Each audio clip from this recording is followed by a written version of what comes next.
Ya, Anda kembali di Bincang Virtual. Pemirsa, masih bersama narasumber kita. Ada Direktur P3HI dari Kementerian Tenaga Kerja, Pak John Saragih. Kemudian juga anggota DPR RI Komisi 4, Bang Ansy Lema. Dan juga ekonom Indef, Mas Nailul Huda. Tadi kita sudah mendengarkan keterangan dari Pak John bahwa memang siapa saja yang terdampak, kemudian dari sektor-sektor mana saja yang terdampak, dan juga ini berbeda dengan krisis ekonomi pada tahun yang lalu. Nah, untuk yang pada krisis ekonomi lalu itu kan yang terdampak itu justru dari UMKM ini yang justru kita andalkan jadi berkembang. Sementara yang sekarang ini UMKM yang justru paling terdampak begitu ya. Bang Ansy Lema, ini apakah perlu dilakukan PHK dan juga kemudian merumahkan karyawan gitu, padahal Presiden Jokowi juga sudah menyatakan bahwa PHK seharusnya menjadi pilihan terakhir gitu, langkah terakhir. Ini bagaimana pendapatnya Bang Ansy? Ya begini Mbak, sebelum menjawab ke sana, saya ingin menegaskan bahwa pandemi ini wabah yang sifat dan dampaknya itu mengglobal. Ya, jadi pandemi COVID-19 ini membuat dunia, bukan cuma Indonesia, itu seakan berhenti berputar. Negara-negara terkunci, manusia juga mengurungkan diri, dan kemudian kita ini cenderung menjadi paranoid terhadap sesama. Nah, mimpi besar kaum globalis, mimpi besar kaum kapitalis untuk membuat sebuah dunia dalam suatu sistem kerja yang terkoneksi melalui revolusi ICT, ya, yang kita kenal dengan borderless world, dunia tanpa tapal batas dalam sebuah sistem kerja, hari ini itu mengalami kemacetan. Keterhubungan itu terganggu dengan adanya pandemi COVID-19 ini. Dampaknya apa? Operasional perusahaan-perusahaan besar, bahkan sampai pada UMKM, usaha mikro, kecil dan menengah itu terkena imbasnya. Rantai suplai, produksi, semuanya menjadi macet. Jadi yang namanya pandemi COVID-19 ini betul mengancam kesehatan manusia, bahkan mengancam nyawa manusia, tetapi menimbulkan multidimensional efek, ya, termasuk salah satunya itu kepada efek ekonomi kehidupan kita. Nah, harga minyak turun, komoditas tambang, sawit, semuanya jatuh. Kenapa? Karena distribusi, karena permintaan, karena interaksi ekonomi itu juga terdampak dari COVID ini. Sehingga negara-negara yang menggantungkan diri pada komoditas ini juga mengalami semacam defisit begitu, mengalami defisit, mengalami penerimaan negara itu terpukul. Perputaran arus barang, jasa, mobilitas uang, manusia, ini semua kena. Kapitalisme itu bicara soal konektivitas global. Pandemi ini membuat global unconnected. Nah, ini yang harus kita pahami paradigma dasarnya. Nah, dalam situasi seperti ini, Mbak, ekonomi negara-negara itu tentu terkoreksi. Dan terkoreksinya cukup dalam. Di paruh pertama ini aja Indonesia, ya, triwulan pertama tahun 2020 ini itu ada di angka 2,97% kalau tidak salah. Dan ini relatif masih positif. Nah, saya ingin katakan bahwa ini dampaknya ini ke semua lini sektor kehidupan di Indonesia dan kena ke semua negara. Nah, kita sudah menjalani ini selama 2 bulan. Saya sendiri, saya kira bapak-bapak yang lain juga melakukan work from home selama 2 bulan. Dan baru saja Presiden Joko Widodo mengatakan dalam tanda petik, kita harus bersahabat, kita harus berdamai dalam tanda petik ya, dengan pandemi COVID ini. Apa maksudnya? Maksudnya adalah bahwa COVID itu tidak hanya mengancam kesehatan, ya, kehidupan ini harus terus berjalan, aktivitas ekonomi harus terus berjalan. Karena itu bagi yang sakit silakan dirawat, tetapi bagi saudara-saudara yang lain ini harus terus melakukan aktivitas ekonominya.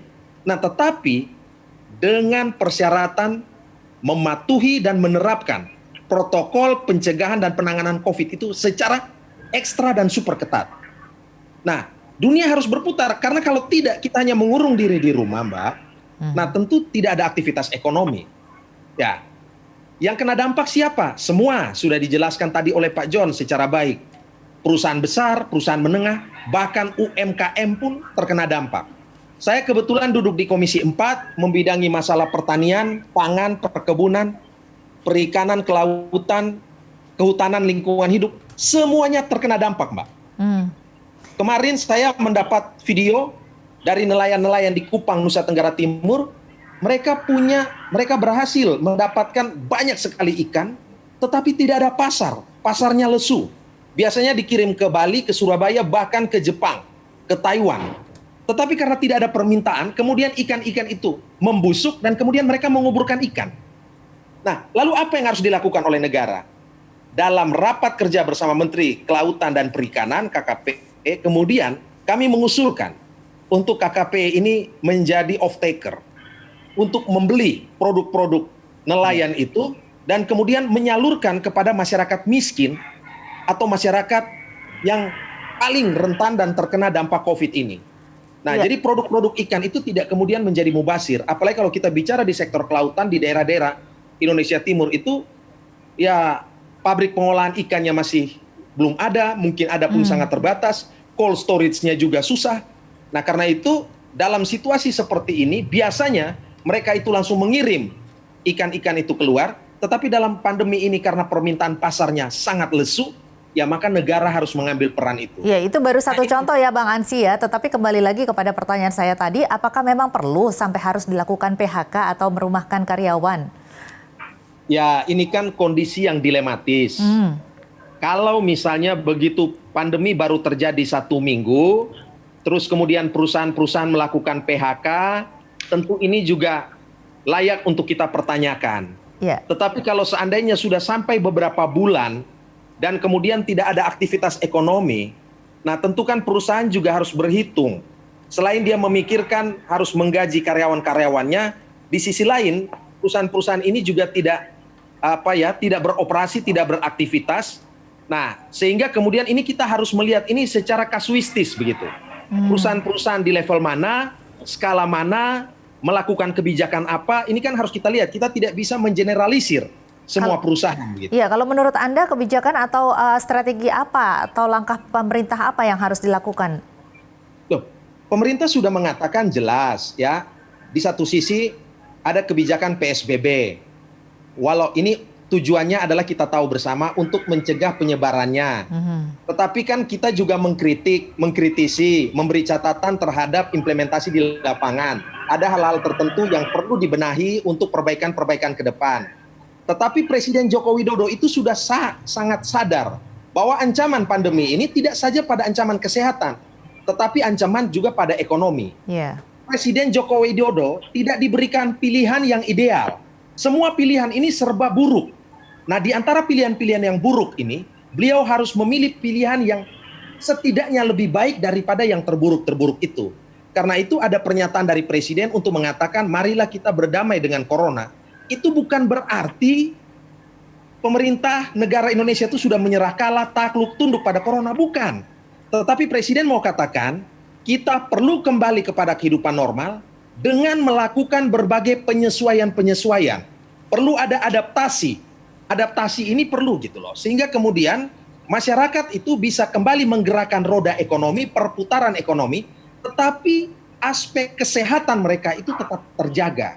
Ya, ekonomi kita harus tetap berjalan, UMKM harus berjalan, sektor-sektor real juga harus digerakkan, tetapi dengan berbagai penyesuaian dan adaptasi yang ekstra ketat.